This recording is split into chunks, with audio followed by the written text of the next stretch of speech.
Ora, cá estamos nós e agora até propunha aos nossos telespectadores para telefonarem também para pôr as suas dúvidas. Você tem alguém de família que até está a fazer algum tipo de terapia e desconhecia esta existência de terapias também com cães e que você quer esclarecer alguma coisa, ligue para nós, 211908986. E aqui a Joana e a Anabela com certeza que vão tirar todas as dúvidas. Muito bem. Então, nós vamos continuar a falar desta maravilha, desta descoberta de cães-terapia, porque no fundo a terapia que o cão acaba por fazer é, como a Joana já disse, é quebrar aquele gelo, é criar uma ligação, uma afetividade, não é? Com a criança ou o adulto que está a ser alvo de uma terapia e que desta forma quase que ele nem se apercebe. Não é? Exatamente. É isto tudo que faz a grande diferença entre as outras terapias convencionais.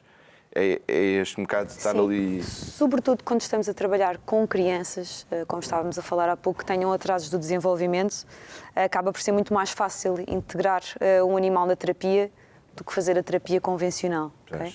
Porque não deixamos de ter lá o técnico, mas temos um veículo para conduzir a terapia, que será sempre uma mais-valia, porque muito mais facilmente nós criamos uma ligação com o animal.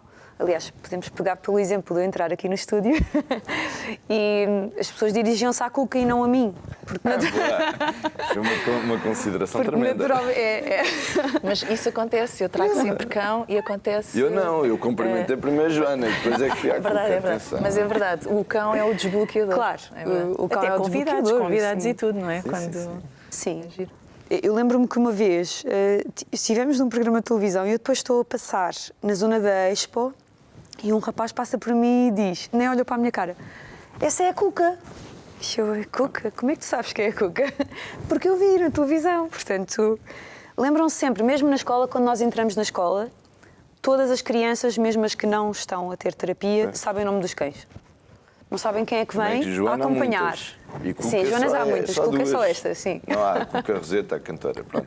Tirando essa... Mas sim, cria uma relação muito mais fácil com o cão. Ainda por cima, quando eles são assim tão amorosos como essa, não é? Tem que ser, tem que ser. Não havia outra forma de os ter na terapia. Tem mesmo que ser cães dóceis. Pois. Portanto, isso é mesmo fundamental. E Joana, e tu já estás a trabalhar neste tipo de terapias há muito tempo? Com o Pedro estou desde 2016, 2017, sensivelmente. Anteriormente eu conjugava a psicologia com outra atividade profissional que não tem nada a ver e, portanto, trabalhava na minha área apenas ao fim de semana. E depois de ter sido mãe, não havendo essa disponibilidade, eu achei que o melhor era passar mesmo para tempo inteiro. E daí começar então a fazer as terapias a tempo inteiro em vez de fazer apenas nos fins de semana. Pois. E felizmente... E também tens ficado satisfeita com os resultados e surpreendida até com os resultados? Muito, muito surpreendida. Nós tivemos, há vários exemplos, mas este marcou-me muito e eu falo sempre dele, que foi de uma criança que acompanhámos, eu ia como guia com a Cuca. Ela tinha mutismo seletivo, ou seja, é uma criança que não fala, ela fala em casa. Mas depois de resto as pessoas na escola nunca tinham ouvido a voz dela, as colegas nunca tinham ouvido a voz dela e nós fomos fazer então a primeira sessão com a Cuca, o ano passado. Fomos fazer a primeira sessão, ela não falava e eu dizia-lhe, olha, então mas conta-me lá o que é que fizeste durante as férias, porque isto foi logo no início do ano letivo, queres contar à Cuca? E ela não falava. E eu dizia, olha, a Cuca vai-te contar. E punha a Cuca a ladrar, com um gesto a Cuca ladrava. E ela começou a achar graça e começou-se a rir. Eu sei que não sei precisar se foi no fim daquela sessão ou na segunda sessão, ela falou. E até hoje ela continua sempre a falar nas sessões. Nesse dia, pela primeira vez, os professores ouviram-na dizer boa tarde, porque eu depois disse, então, quando sairmos da terapia, vamos dizer boa tarde à professora. E ela foi com a Cuca e disse, ainda que falo muito baixinho. E depois começámos a fazer atividades muito simples, como, por exemplo, levar a cadela ao bar da escola, para ela pedir o pequeno almoço, porque ela não falava nunca, apontava para as coisas. E isso era uma forma de, até porque no bar havia bastante barulho, de a estimular a falar. E era uma criança que estava a ser acompanhada há 5 anos... Sem resultados. Sem resultados. E, portanto, o que é que houve de diferente nesta terapia? Não foi o terapeuta por si só, foi o cão. O cão desbloqueou. Este ano, quando voltámos à escola, ela tinha voltado, porque eles regridem sempre um pouco após as férias de verão. E quando chegámos, a professora estava bastante desanimada porque ela tinha regredido e mais uma vez não tinha falado. E uma vez mais nós fizemos a sessão e no fim da sessão ela saiu da sala a falar. E, portanto, obviamente que isto não tem a ver com o profissional ter maior ou menor qualificação. A grande diferença foi mesmo a Cuca estar presente na sessão. Foi a maior diferença, foi essa. E isso realmente é isso que me faz ir para a frente e experimentar com outro tipo de problemáticas, né, que possam aparecer. Sim, eu acho que... Isso não é normal, essa jovem, com que idade é que tinha essa criança? Ela tem talvez 13, 14 anos, sensivelmente. São várias crianças, mas terá à volta disso. São cerca de 30, portanto, lembrar-me pormenorizadamente a idade todas, às vezes pode falhar, claro. Mas sim. Mas isto é um tipo de uma doença, não é normal. Eu nunca tinha ouvido falar assim. Ricardo, há tantas. Nós acompanhamos crianças com mutismo seletivo, com paralisia cerebral, com trissomia 21. Mas essas já são mais conhecidas. Por isso é que eu estou a dizer, a primeira, o que essa criança tem, como é que se chama? Mutismo seletivo. Isso é que eu nunca tinha ouvido falar nem do nome, mas existe, essa é uma doença, não é? Sim. Mas é uma doença comum, que há muito? Comum. Não existe com a mesma frequência que temos uma trissomia 21 ou uma paralisia, mas sim, também talvez porque não se falasse tanto deste tipo de perturbações, mas sim, existem algumas crianças ainda com. Mas efetivamente os resultados que nós temos com os cães são muito rápidos.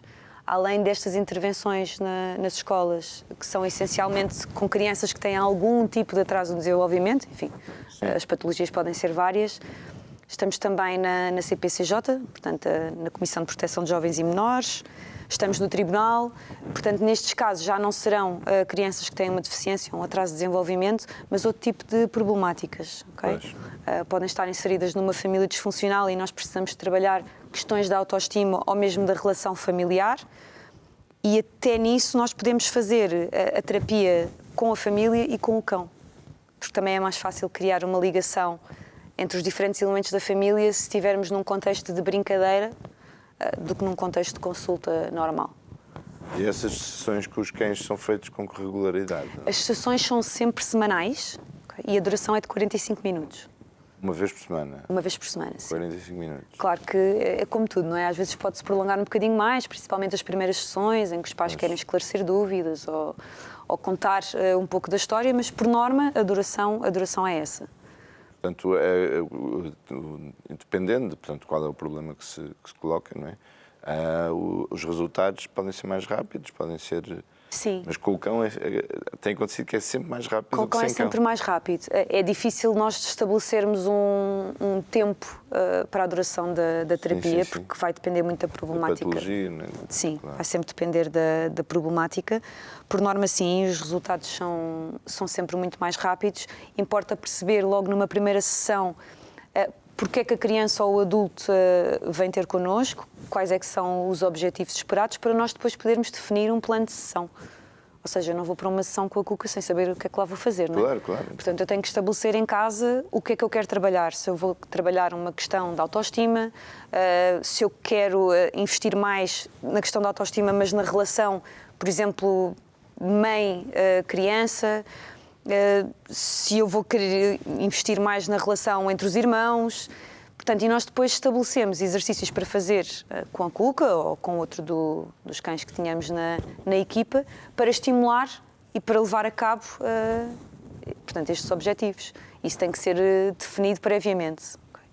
E nós vamos apontando sempre os relatórios das sessões, que exercícios é que foram feitos, que progresso é que existiu, tal como numa consulta em que nós tínhamos só um psicólogo, ou só um terapeuta da fala, ou só um psicometricista. Pois. Temos é que estabelecer os exercícios integrando o cão. Ou tem um fisioterapeuta também, não? Também, sim. Aliás, há fisioterapeutas na escola. Por acaso, neste momento, não temos nenhum a fazer fisioterapia com o cão, mas sim, pode ser utilizado. E daí ser importante o cão ter a capacidade de fazer o transporte de objetos na boca. Okay? Porque nós podemos estar, por exemplo, há bocado falávamos das argolas, do enfiar as argolas no pescoço da Cuca, mas também podemos estar a fazer tração e a Cuca estar a puxar e nós estarmos a estimular o braço direito ou o braço esquerdo, mas para isso o cão tem que ser capaz de segurar os objetos. Outro exemplo, por exemplo, quando estamos a trabalhar emoções, nós temos bolas de esponja com rostos felizes, tristes, zangados. Exatamente, são smiles, bolas com smiles. Então nós tiramos ao acaso de um saco preto, a criança atira, a criança ou o adulto. Isto quando é mais difícil de desbloquear. E vem, por exemplo, a bola com um sorriso. E nós começamos por perguntar, olha, o que é que achas que faz a Cuca feliz?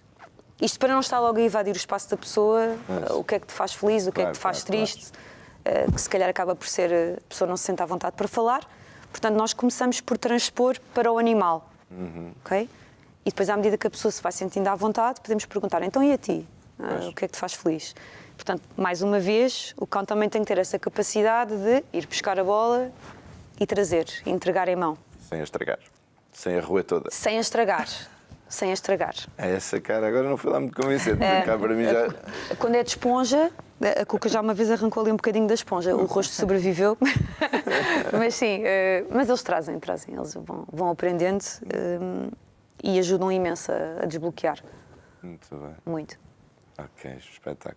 Olha, e podes dar mais algum exemplo, para além dessa jovem que não... Essa criança que não falava, algum outro exemplo que tenha sido assim especialmente marcante? Que tenha marcado mais, sim, de uma criança que também, acompanhada há menos tempo, 2 anos, sensivelmente, e que na sessão com a Cuca, não foi na primeira, mas também foi no primeiro mês de sessões, que contou então que era vítima de abusos sexuais.